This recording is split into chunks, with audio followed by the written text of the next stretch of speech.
अब सीन को आप ये पूछ रहे हैं कि मोहम्मद यूनुस के ऊपर इंटरनेशनल कोर्ट ऑफ जस्टिस के अंदर जेनोसाइड का या पोग्राम का मुकदमा चलाने की बात की जा रही है। और अब शेख हसीना की पार्टी अवामी लीग अंतरिम सरकार के खिलाफ बड़े पैमाने पर विरोध प्रदर्शन करने की तैयारी में है। देखा जाए तो बांग्लादेश में तख्ता पलट के बाद से ही लगातार हलचल मची हुई है। ढाका में तो अवामी लीग के कार्यकर्ताओं और समर्थकों पर पुलिस ने सख्ती भी बरती है। लेकिन ये गलती कर गए, शेख हसीना से रेजिग्नेशन लेटर साइन नहीं करवाया, और या फिर Sheikh Hasina resignation letter sign नहीं करके आए।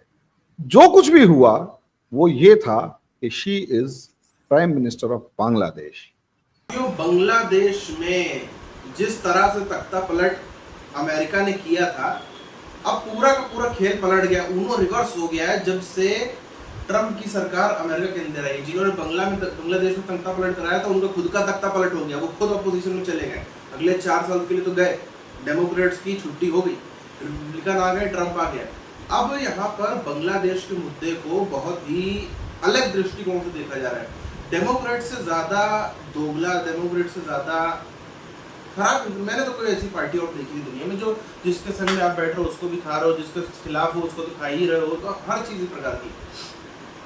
आप देखो सेंसलेसली जितने भी डिसीजन लिए गए वो इसलिए लिए गए क्योंकि भाई कल को हमको इंडिया को मजबूत नहीं होने देना, तो पाकिस्तान को बिकाऊ है, उससे अच्छा है कि हम पाकिस्तान का अलावा एक और इंडिया का दुश्मन इधर खड़ा कर दें। बांग्लादेश जो कि अब तक सरकार के हिसाब से हमारा ऑफिशियली दोस्त हुआ करता था, पूरी इन्होंने कोशिश करी, मगर अब ट्रम्प के आते ही ऐसा लग रहा है बहुत जल्द मोहम्मद यूनुस की भी छुट्टी होने वाली है। और अवामी लीग के लोगों में अब देखो जान आ गई है, बांग्लादेश के अंदर अवामी लीग के लोगों में जान आ गई है। फिर से शेख हसीना का कुछ ना कुछ या अवामी लीग का कुछ ना कुछ हो सकता है। जो बाइडन के टाइम पर हुआ, जो बाइडन के टाइम पर जो हुआ उसमें साफ तौर पर दिखाई दे रहा था कि अमेरिका जो शेख हसीना ने मार्च में एक एलिगेशन लगाया था, और उससे पहले डोनाल्ड लू और उससे पहले विक्टोरिया न्यूलैंड जैसे लोग बांग्लादेश की बार बार यात्रा कर रहे थे और वहां जाकर डिस्कशन कर रहे थे या कैसे भी करके सिचुएशन को चेंज करने के बारे में प्लानिंग कर रहे थे। असलियत में जबरदस्ती वाला एक इशू क्रिएट किया गया। उस इशू से क्या हुआ, लोगों के दिमाग में एक भ्रम पैदा किया कि देखो यार ये शेख हसीना इतनी बेकार है कि ये विपक्ष को दबा रही है और सब चीजें। लोगों के अंदर फिर 50 बातें होती है। लोग, आम आदमी, आपकी और हमारे वाली, हम और आप तो फिर भी टेक्निकलिटीज को समझते हैं। आम आदमी कभी भी उन टेक्निकलिटीज को नहीं समझ पाता, उसके पास उतनी बुद्धि नहीं होती, उतना दिमाग नहीं होता कि वो टेक्निकलिटीज को समझे। और शेख हसीना के अगेंस्ट एक गुस्सा क्रिएट कर दिया गया डिक्टेटरशिप पर। मार्च में शेख हसीना ने कहा भी था मार्च में शेख हसीना ने कि देखो भैया सीधी सी बात है, यहां सिचुएशंस खराब हैं और मुझे अमेरिका ने कहा था कि मुझे सेंट मार्टिन आइलैंड दे दो और मैं एक क्रिश्चियन स्टेट म्यांमार बांग्लादेश के अंदर, इंडिया का नाम नहीं लिया, इस इलाके में क्रिश्चियन स्टेट बनाना चाहता हूं। और वो चीज आज नजर आ रही है, जिस तरीके से हमारे मणिपुर को जलाया गया और मिजोरम के अंदर मिजोरम का सीएम अमेरिका की कैथोलिक चर्च में बैठकर क्रिश्चियन स्टेट की डिमांड कर रहा। जो दुआ पढ़ रही होगी वो शेख हसीना कितने जबरदस्त तरीके से पढ़ रही होगी कि मोदी आ जाए, क्योंकि जानती थी वो अगर मोदी नहीं आया तो वो और उसकी पूरी पार्टी को जड़ से उखाड़ के फेंक दिया जाएगा और अमेरिका बांग्लादेश के पीछे खड़ा हुआ है, मतलब बांग्लादेश के पीछे पड़ा हुआ है। यही डेस्परेशन, यही घबराहट शेख हसीना की नजर आ रही थी जब मोदी जी ने कहा कि हाँ हम आसपास के स्टेट्स वालों को बुलाएंगे। तो 2 दिन पहले ही आ गई थी, तो कुछ तो मुझे तो गड़बड़ लगी थी यार, कुछ तो गड़बड़ है, लेकिन पता लगा ये गड़बड़।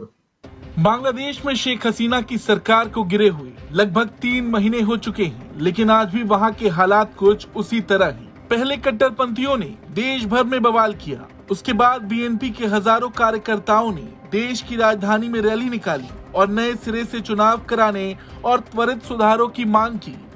और अब शेख हसीना की पार्टी अवामी लीग अंतरिम सरकार के खिलाफ बड़े पैमाने पर विरोध प्रदर्शन करने की तैयारी में है।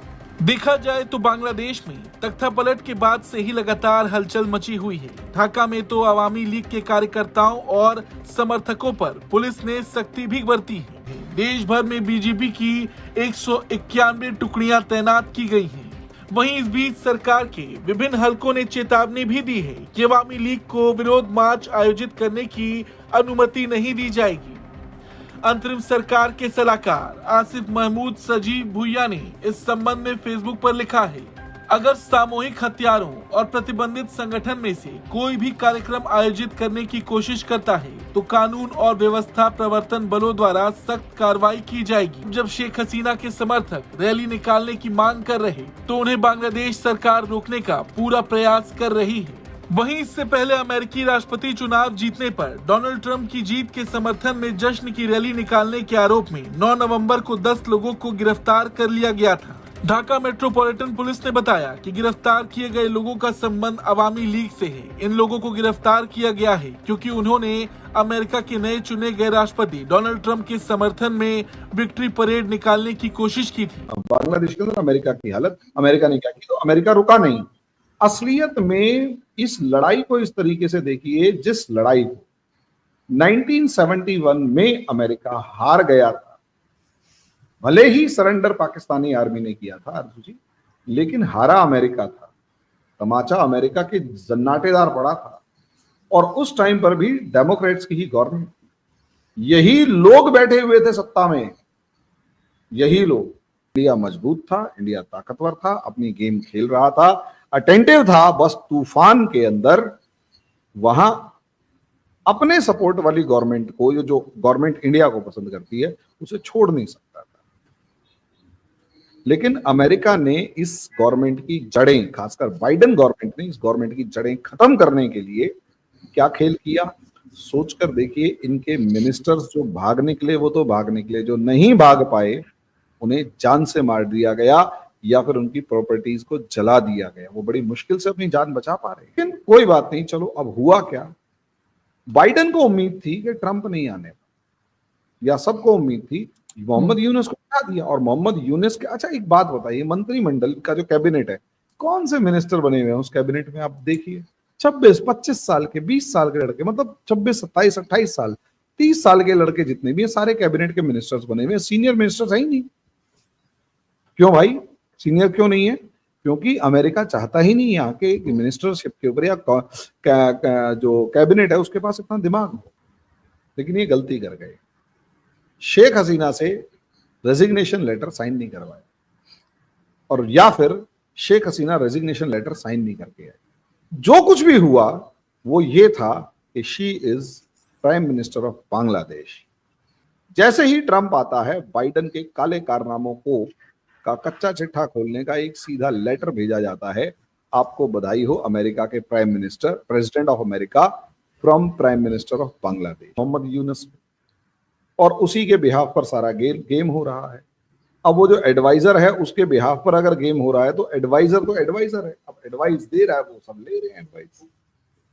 इस चीज को देखिए। तो असलियत में मेरे को देखिए, और प्राइम मिनिस्टर यही है और इलेक्शन हुए नहीं है, और लेजिटिमेट इलेक्शंस के तौर पे ये जीत के आई है। अब शेख हसीना को अब मौजूदा अमेरिका यानी कि ट्रंप द्वारा चलाया जा रहा अमेरिका प्रधानमंत्री ऑफ बांग्लादेश मानता है, इस बात की पूरी पुष्टि हो गई है। अदरवाइज वो लेटर एक्सेप्ट ही ना करते जो शेख हसीना की तरफ से उनके पास मिल गया।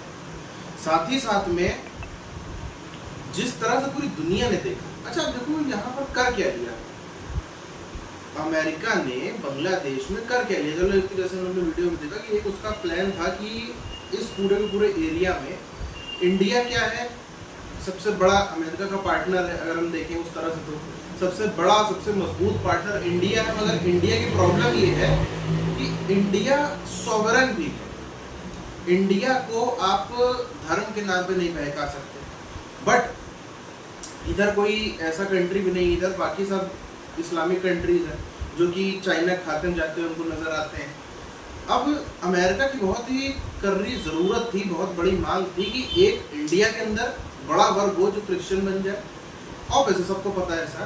और साथ साथ में म्यांमार और श्रीलंका पे भी इन्होंने कोशिश करी कि कोई ना कोई एक जो है किसी कंट्री को यहाँ पर पूरा का पूरा क्रिश्चियन स्टेट बना, चाहे म्यांमार को बना दें, चाहे श्रीलंका को बना दें, भूटान को बना दें। अलग अलग इन्होंने पूरी कोशिश करी कि ताकि कल को फिर हम जो है वो खुल के क्रिश्चियनिटी में बात करेंगे, हमारा यहाँ पे जो है वो चर्च का प्रेजेंस बढ़ जाएगा, फिर हम खुल के बोलेंगे।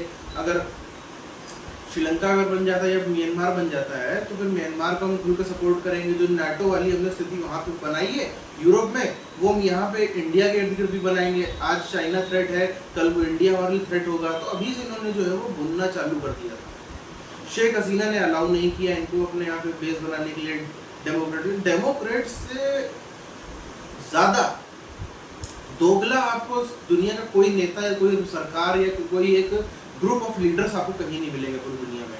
जो लोग कहते थे ना 2020 में खोज और कमला हैरिस को देखिए, कमला हैरिस जीत के आ गई, भारतीय मूल की हैं। 1% भी भारत के प्रति उनकी कोई आस्था हो, देशभक्ति हो तो कोई बता दे मुझे, एक भी प्रूफ कर दे टेक्निकली कि उनका कोई भी ऐसा काम रहा हो 4 साल में ऐसा वाइस प्रेसिडेंट, या उनके मैनिफेस्टो में कोई ऐसी बात रही हो फॉर इंडियंस जो लगता हो कि हाँ ये सच में इनका इससे नजर आता है कि इनकी भारत के प्रति कुछ ना कुछ इनका है। कुछ भी नहीं है, ये चीज इनकी